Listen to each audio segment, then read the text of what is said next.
Hello and welcome to this Friday edition of our daily video recap here at FX Times. I'm your CMS Forex market analyst Nick Nassad. Today is January 8th, 2010.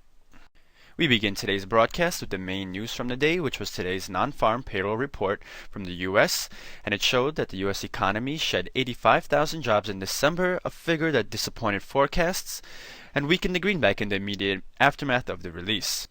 The unemployment rate remained at 10%, while November's figure was revised higher to show a 4,000 increase in jobs compared to the originally reported 11,000 decrease.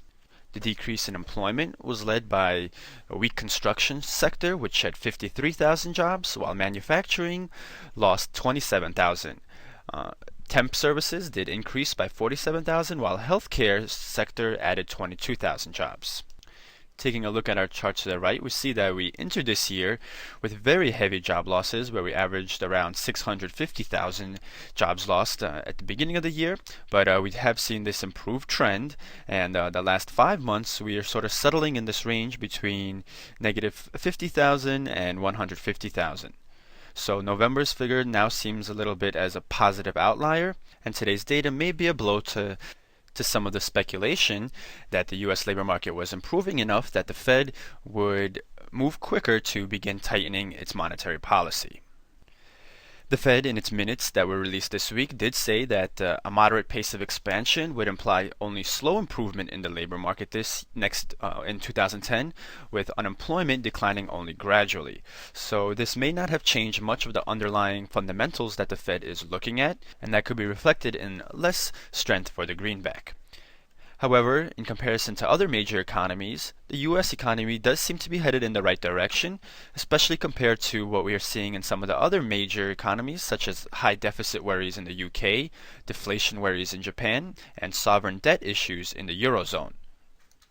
For today's session, however, we did see the greenback lose pretty much across the board, and here we're looking at the euro-dollar pair, and we see that we had a large spike following the release, where we moved from support around 1.4260 all the way to the 1.44 level. The greenback then was able to pair some of its initial losses, but in later New York trading, the euro rallied again, hitting a new intraday high with a 1.4438 level.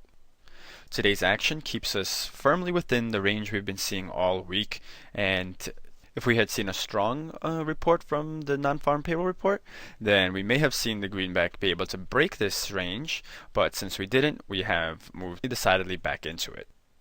Here is a look at our dollar-yen pair, and we see that following yesterday's rally and a move to the 93.75 level just to start today's global session, we declined rather sharply in the wake of the non-farm payroll report, and we're ending today's session around the 92.66 level. In a Fibonacci retracement of the recent up move this week, we see that today's low did miss the 61.8 area, though it came rather close to it, and our second level of support came right at around the 50% level. The pound-dollar pair broke above the 1.5950 level in European trading, rallied up to the 1.6030 level, and then in the wake of the non-farm payroll release hit a new intraday high, testing the 1.61 range. We had a pretty sharp slide back down, and we're going to end the day around 1.6030. We'll see if this 1.59 level, which we held as important support in yesterday's trading, implies some kind of reversal to our recent down spell in the pair. Here we're taking a look at the Australian dollar-US dollar pair, and following a decline in yesterday's trading in the pair in favor of the greenback today, the Aussie managed to reverse pretty much all of those losses and was ending the session around the 0.9250 area, which was around its high earlier this week. The non-farm payroll release was not the only important piece of fundamental news that came out today. In the Eurozone, we had the unemployment rate for the month of December, which showed the unemployment rate rising 10%, which matches the level we have in the US. In the chart to the right, you can see that the unemployment rate has been climbing rather steadily, and it doesn't seem to be topping out yet. So we'll see if maybe the 10% level will cause this trend to flatten out or not. Yesterday we saw how Retail sales in the Eurozone were very weak for the month of November, and the Eurozone is concerned as a high unemployment rate and weaker consumer spending can be a major drag on the recovery.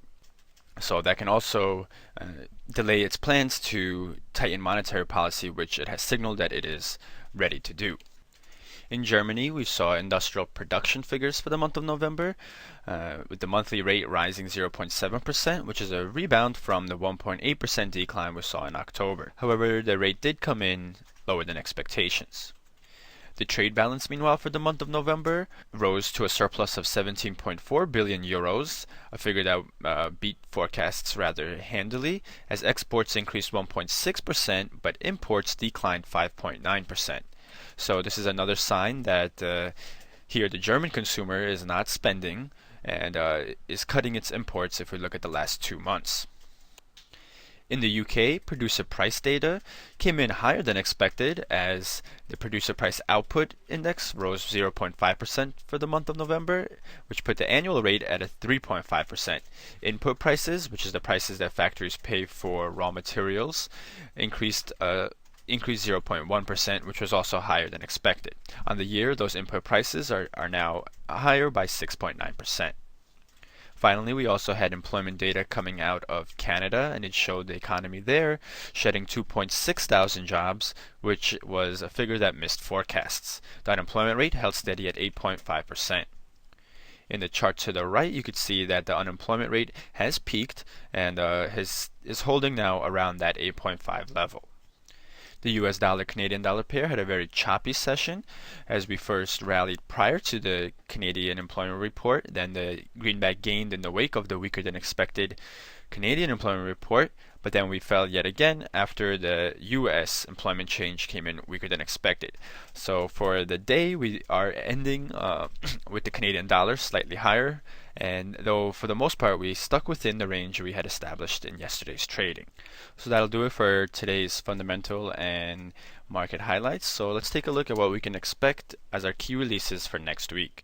In the US, on Tuesday we're going to get trade balance data, and Wednesday we get retail sales. On Friday we get a bunch of reports including consumer prices, industrial production, the Empire Manufacturing Index, and the January preliminary version of the UMich Consumer Sentiment. So the fundamental docket is rather heavily skewed towards the end of the week for the US. Around the world, some important releases to expect are Canadian housing starts and trade balance figures in the first half of the week.